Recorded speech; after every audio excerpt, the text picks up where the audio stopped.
నువ్వు పొలంలో వెళ్ళినప్పుడు నీ తోటి వారికి సువార్త చెప్తున్నావంటే అయ్యి బాబాయ్ నాకే వచ్చండి అని చాలా మంది అంటారు. ఎందుకు అలా వచ్చింది అంటే తెలుసా, ఆ మనసు, ఆ భయము, ఆ భీతి ఎప్పుడు వచ్చిందో తెలుసా, నీవు నేను పరిశుద్ధాత్మతో నింపబడనంత వరకే. హల్లెలూయా. ఎప్పుడైతే ప్రార్థనతో నీ జీవితాన్ని కట్టుకుంటావో ఎవరు నీ హృదయాన్ని తాకుతారు? అప్పుడు ఆటోమేటిక్గా నీలోనికి ఏమొచ్చిందంట, మొట్టమొదటిగా దేవుని కొరకు నిలబడడానికి, దేవుని మాట ప్రకటించడానికి, ఆయన వాక్యమును గురించి ఆయన ఏమై ఉన్నాడో దాని గురించి నువ్వు చెప్పడానికి నీలోనికి ఏమొచ్చిందంట, ధైర్యం వచ్చింది. రెండవదిగా చూసినట్లయితే అపోస్తలుల కార్యముల గ్రంథం 2వ అధ్యాయం 43వ వచనాన్ని ఒకసారి జ్ఞాపకం చేసుకుందాం. అప్పుడు ప్రతి వానికి భయము కలిగెను మరియు అనేక మహత్కార్యములు సూచక్రియలు అపోస్తలుల ద్వారా జరిగాను. రెండోదిగా ఏమొచ్చిందో తెలుసా, భయం వచ్చింది. చాలాసార్లు అనుకుంటారు దేవుని ఆత్మ చేత నింపబడితే నాలో ఉన్న భయం అంతా పోయిందని. ఏ భయం పోయిందో తెలుసా, మరణ భయం పోయింది.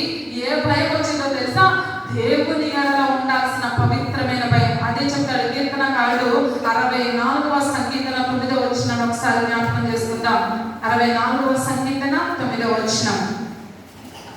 మనుష్యులందరూ భయం కలిగి దేవుని కార్యములను తెలియజేయుదురు, ఆయన కార్యములు చక్కగా యోచించుకుందురు. హల్లెలూయా. ఎప్పుడు ఆయన కార్యాలను వివరించగలుగుతాం, ఎప్పుడు యోచించగలుగుతాం, ఎప్పుడు దాని గురించిన సరైన అవగాహన కలిగి ఉండగలుగుతాం అంటే పరిశుద్ధాత్మ శక్తి మనల్ని తాకినప్పుడు మనలోనికి వచ్చిన దైవికమైన భయం. ఒకసారి 19వ సంకీర్తన కూడా ఒకసారి చూసినట్లయితే అక్కడ దైవిక భయం గురించి ఒక మాట చెప్తాడు. 9వ వచనం, 19వ సంకీర్తన 9వ వచనం. యెహోవా యందైన భయము పవిత్రమైనది, అది నిత్యము నిలుచును. హల్లెలూయా. ఈ భయం దేవుని కార్యాలు చేయడానికి నేను నడిపించింది. ఈ భయం పవిత్రతతో కూడిన జీవితంలో నేను నడిపించింది. ఈ రోజు అపవిత్రమైన జీవితం, అపవిత్రమైన పెదాలు, అపవిత్రమైన కనుదృష్టి, అపవిత్రమైన చెవులు కలిగి ఉంటున్నామంటే ఒకటే గుర్తు పెట్టుకోవాలి, దేవా నీ ఆత్మ నన్ను సంధించాలి. అప్పుడే దైవికమైన భయం నా హృదయంలోకి వచ్చింది. ఈ భయం నన్ను ఎక్కడికి నడిపించింది, ఆయన పరిశుద్ధుడై ఉన్న ప్రకారము ఆ పవిత్రతలోనికి నడిపించింది. ఎప్పుడైతే పరిశుద్ధాత్మను తాకిందో చూడకూడదని నీ కంటి ముందు కనపడుతున్న నీలో ఉన్న పరిశుద్ధాత్మ చెప్పింది వద్దు, ఇవి మనము చూడదగినవి కాదు. ఒకవేళ నీ హృదయంలో నుంచి కనుక ఈ వ్యర్థమైన మాటలు నీ నాలుకలోనికి రాగానే నీలో ఉన్న పరిశుద్ధాత్మ చెప్పింది ఈ మాటలు మనకు తగినవి. ఎవరైనా వ్యర్థమైన మాటలు మన చెవుల్లోకి వెలువడ చేయగానే వెంటనే పరిశుద్ధాత్మ శక్తి మనల్ని ఏం చేసిందో తెలుసా, ఇవి నీవు వినదగిన మాటలు. ఆ పవిత్రత మన హృదయంలోనికి వచ్చింది. ఎప్పుడు నిజముగా పరిశుద్ధాత్మ శక్తి మనలోనికి వచ్చినప్పుడు ఆయన ఎంతైనా పవిత్రమైన భయం వచ్చింది.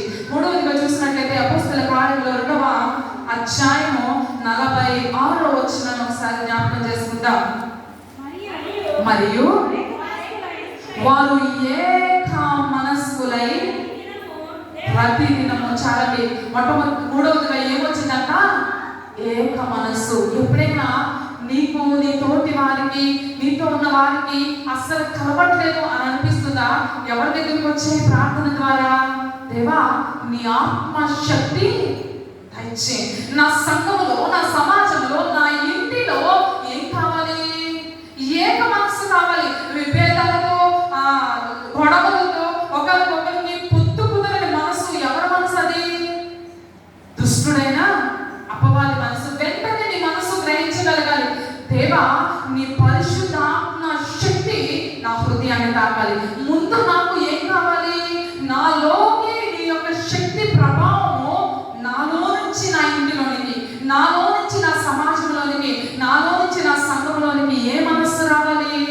అక్కడ వారు ఎప్పుడైతే పరిశుద్ధాత్మ శక్తిని పొందుకున్నారో వారు ఏక మనస్సులయ్యారంట.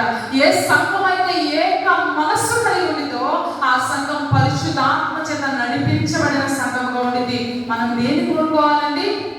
నా ముఠ నాకే ఉండాలి, అంతేనా? నా వాళ్ళు నాతోనే ఉండాలి. పక్కనతో మనకు అనవసరమైన విషయం.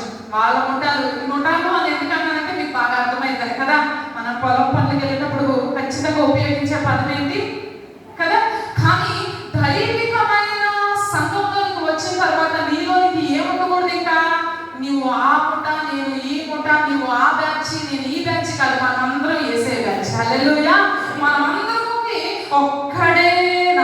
ఎవరైనా యేసుక్రీస్తు. హల్లెలూయా. ఎప్పుడైతే సంఘములోనికి వచ్చావో మనందరం ఒకే మొట. హల్లెలూయా. ఇక్కడ ఏ ప్రాంతము లేదు, అందరము కూడా ఒకే రాజు చేత పరిపాలన చేయబడడానికి వచ్చాం, ఒకే ఆత్మ చేత నడిపించబడడానికి వచ్చాం. హల్లెలూయా. మూడవదిగా పరిశుద్ధాత్మ శక్తి ఏం తీసుకుని వచ్చిందంట? ఏక మనస్సును తీసుకొచ్చిందంట. నాలుగవదిగా చూసినట్లయితే మనము అక్కడ చదువుకున్న మాట, మరియు వారు ఏక మనస్సులై ప్రతి దినము దేవాలయంలో తప్పక కూడుకున్నారంట. హల్లెలూయా. ఈ పరిశుద్ధాత్మ శక్తి నీలో ఏం తీసుకుని వచ్చిందో తెలుసా? నీవు ఎప్పటికీ కూడా దేవాలయంలో ప్రార్థన జరుగుతూ ఉండగా ఇంటి దగ్గర పప్పునే అనుభూతి రాదు. హల్లెలూయా. ఎవరైతే పరిశుద్ధాత్మ శక్తిని తాకుతారో వారు ఏం చేయగలరు తెలుసా? దేవుని ఆత్మ చేత నడిపించబడి ఎక్కడికి వస్తారు? సినిమా హాల్కి వెళ్తారా? గొడవలకు వెళ్తారా? పొట్లాలకు వెళ్తారా? పింతిలు పెట్టడానికి వెళ్తారా? ఎక్కడికి వెళ్తారు? ఆ మనసు ఎక్కడికి పరిగెత్తింది? ఎక్కడైతే దేవుని ఆత్మ ఉండిందో ఆ దేవాలయానికి వెళ్ళాలని నీలో నాలో పరిశుద్ధాత్మ శక్తి ఉంటే అది ఎక్కడికి మన హృదయాలను ప్రేరేపించింది? మరి ఈరోజు నిద్రపోవాలనో, అలిసిపోయానో, నా వల్ల కాదులే అనో ఎంతమంది నిర్లక్ష్య పెడుతున్నారో వారు సరి చేసుకోండి. దేవా, నేను నీ ఆత్మ చేత నింపబడి నీ పరిశుద్ధాత్మ నివసించే దేవాలయంలో నేను తప్పక, హల్లెలూయా, మన సంఘం అలా ఉండును గాక. ఆమేన్. అందుకే నేను గలతీయులకు రాసిన పత్రికలో కూడా పౌలు ఒక మాట చెప్తాడు. గలతీయులకు రాసిన పత్రిక 5వ అధ్యాయము 25వ వచనం ఒకసారి జ్ఞాపకం చేసుకుందాం. ఆయన ఆత్మను అనుసరించి జీవించు వారమైతిమా, ఆత్మను అనుసరించి క్రమముగా నడుచుకుందాము. హల్లెలూయా. ఈ ఆత్మని ఏం చేస్తుందో తెలుసా? ఒక క్రమమైన ఆత్మీయ జీవితంలో ఆరాధన ఎప్పుడు జరిగినా ఒక క్రమమైన జీవితం, ఎప్పటికీ ఆలస్యంగా వెళ్ళలేని జీవితం, ఎప్పటికీ నిర్లక్ష్య పెట్టలేని జీవితం, ఎప్పటికీ వాయిదా వేయలేని జీవితం. ఇప్పుడు కాదులే, ఇంకోసారి వెళ్దాంలే, 3 రోజులు ఉపవాస ప్రార్థన కదా, 2వ రోజు వెళ్దాంలే, 3వ రోజు వెళ్దాంలే, ఈ నెల కాకపోతే వచ్చే నెల వెళ్దాంలే. ఇది క్రమమైన జీవితమా? కానే కాదమ్మా. ఆత్మీయ అనుభూతిని ఏం చేసిందంట? ఒక క్రమమైన జీవితంలోనికి నడిపించింది. హల్లెలూయా.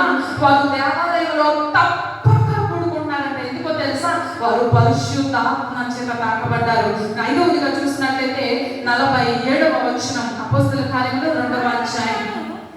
అమ్మా, వారు ఆనందముతోనూ నిష్కపటమైన హృదయంతో ఏంటంటే వారి జీవితంలోనికి ఎప్పుడైతే పరిశుద్ధాత్మ శక్తి వచ్చిందో వారికి ఏమొచ్చేసిందంట? ఆనందం. ఏ ఆనందం ఇది? లోక సంబంధమైన వాటిలో ఉండే ఆనందం కాదే, సినిమాల్లో సీరియల్లో ఎత్తుక్కునే ఆనందం కాదే, కామెడీ షోలలో ఎత్తుక్కునే ఆనందం కాదే. ఈ ఆనందం ఏంటో తెలుసా? పరిశుద్ధాత్మ యొక్క ఆనందం. హల్లెలూయా. దేవునిలో ప్రార్థనలో ఆనందించే ఆనందం, వాక్య ధ్యానంలో ఆనందించే ఆనందం. మరొకసారి మనల్ని మనం పరీక్షించుకోవాలి. నిజముగా పరిశుద్ధాత్మ చేత తాకబడితే నీవు నేను ఎందులో ఆనందించలేం? ఏదైతే దేవునిది కాదో అందులో మనం ఆనందించలేం. హల్లెలూయా. ఏదైతే అపవాదిదో అందులో ఆనందించలేం. ఎందులో ఆనందించడం మొదలు పెడతాం మన జీవితంలో?